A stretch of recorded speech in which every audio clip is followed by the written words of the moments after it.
Tony and Crystal were sitting in our living room, and they were struggling with some communication and misunderstandings, and each of them was hurt by what the other person was doing. So we asked Tony to repeat back what Crystal said. So Crystal said, I want some more me time. And Tony said, I just heard you say that you don't want to spend time with me. Well, that was kind of a big red flag. It was very revealing to us. See, Tony was hearing things through a filter of rejection. And when Crystal didn't want to spend time, he was feeling rejected. Now, his feelings were very real, but he was, I think, misinterpreting what she really intended.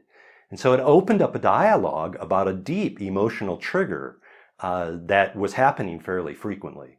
When we teach about filters, it helps couples to become more aware of how they're interpreting or misinterpreting their spouse. So let me give you 4 places where filters come from. One is expectations.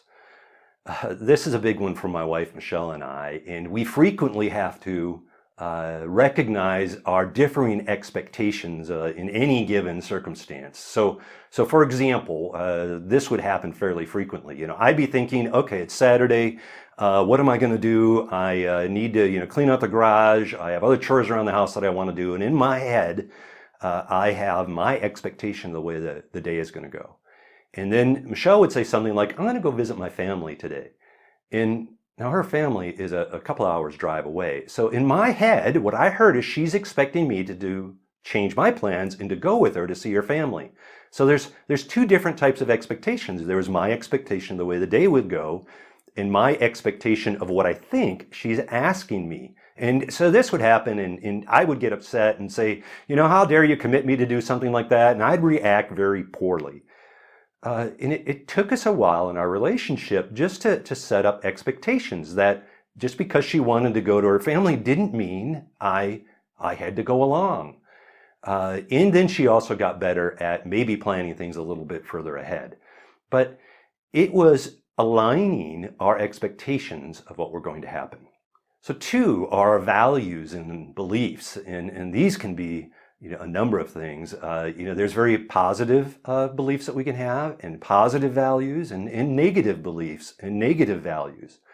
I recently saw a post on Facebook, and it said something like, this should make you angry. And okay, so my belief is that nobody should tell me what I feel, and I should not tell others what they feel. And so they said that, and it kind of irritated me. And it's just a post on Facebook, so I blew it off. But that comes from a belief of not telling someone else how they should feel. Now I know that poster was just looking for a tricky title and probably eye-catching. So I get that, and that's maybe not a big thing. But our values and our beliefs form filters through which we hear things. 2 is mood. Our mood at any given time changes the way that we interpret something and how we react. Inside of addiction therapy, they have an acronym that I like. And if you're not familiar with this, it's HALT, H-A-L-T, and it stands for hungry, angry, lonely, tired. So when we tend to be any of those 4 behaviors, we're going to react more negatively than when we're not hungry, angry, lonely, or tired.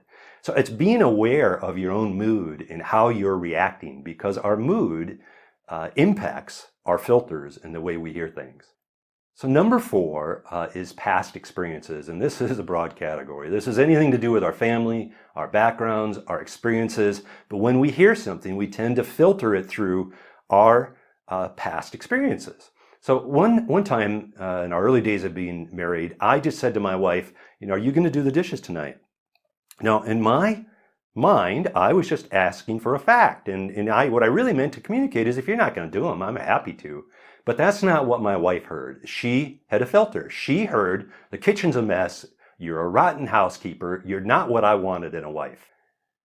And she blew up and she got angry. And because her filters had interpreted that, part of past experiences, but also some of her values and beliefs coming from her childhood, and her mood, and all of those combined. And I was taken aback. She blew up, and we had to sit down. We had a long talk about how we're interpreting what we're saying. And now, as we've gotten better at this, we've learned that just because we are mishearing something does not mean that is really what they're saying. So we look at, well, what are the filters? How are we hearing it? How is it that the message spoken is not the message heard? And how can we promote better understanding of one another?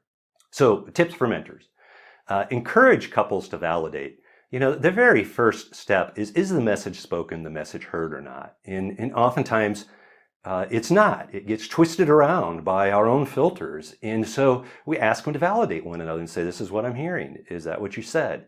And that's the very first step, is encourage couples to validate. But two, as mentors, we'll check in with the spouse. So we will say, okay, this is what we heard. What did you hear out of that? And it's funny because as mentors, we have our own filters too. And sometimes I will hear criticism in somebody and I'll say, what did you hear? And they didn't hear criticism at all. That's just, they understand their spouse. They know that they're not being critical. So I always check in with the spouse and ask them what they heard. And lastly, identify those common filters. So if you remember Tony and Crystal, and Tony tended to hear things through a filter of rejection.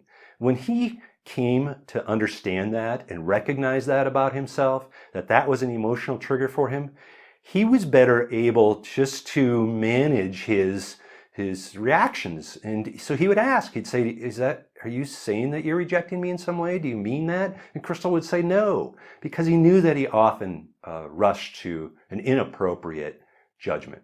So those 3 tips again: encourage couples to validate, check in with a spouse, and identify common filters.